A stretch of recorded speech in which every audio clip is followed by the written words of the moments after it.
এবার নজর রাখবো যে খবরের দিকে ইডি দফতরে হাজিরা দিতে পারেন মলয় ঘটক। এমনটাই জানা যাচ্ছে যে মলয় ঘটক আজ ইডি দফতরে হাজিরা দিতে পারেন। মূলত কয়লা পাচার কাণ্ডে দীর্ঘদিন ধরেই ইডির নজরে রয়েছেন আইনমন্ত্রী মলয় ঘটক এবং সেই মতোই আজ ইডি দফতরে হাজিরা দিতে পারেন মলয় ঘটক এবং সেই কারণেই সিজিও কমপ্লেক্সের বাইরে বিধাননগর পুলিশের তৎপরতা এখন তুঙ্গে। কড়া নিরাপত্তার মধ্যে রাখা হয়েছে সিজিও কমপ্লেক্স চত্বরকে। আজই ইডি দফতরে হাজিরা দেওয়ার সম্ভাবনা রয়েছে মলয় ঘটকের। আপনাদের আবারও জানিয়ে রাখি, আজ সল্টলেকের সিজিও কমপ্লেক্সে হাজিরা দেওয়ার কথা রয়েছে আইনমন্ত্রী মলয় ঘটকের এবং সেই কারণেই ইডি সিজিও কমপ্লেক্স চত্বর কড়া নিরাপত্তায় মুড়ে ফেলা হয়েছে। এ বিষয়ে আরো বিস্তারিত জানবো। ফোন লাইনে রয়েছেন আমাদের প্রতিনিধি সুমন শিকদার। সুমনকে জানা যাচ্ছে আজকে কি মলয় ঘটক ইডি দফতরে আসতে পারেন?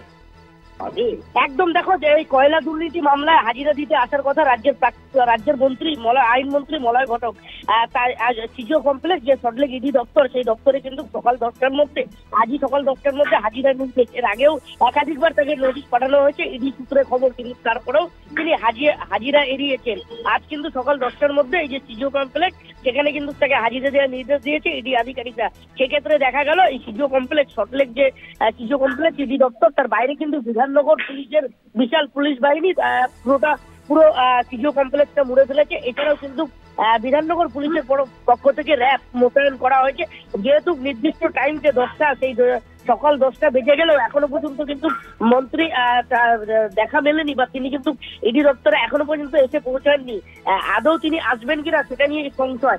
সেক্ষেত্রে কিন্তু এই যে বলাই যেতে পারে যে এই যে রাজ্যের মন্ত্রী মলয় ঘটক, তাকে কিন্তু আরো একবার যে ইডি নোটিশ করেছিল এই কয়লা দুর্নীতি নিয়ে, সেক্ষেত্রেই কিন্তু আজ সকাল 10টায় যে হাজিরা দেওয়ার কথা ছিল, সেই 10টা বেজে গেলেও তিনি কিন্তু এখনো পর্যন্ত ইডি দপ্তরে হাজিরা দেননি।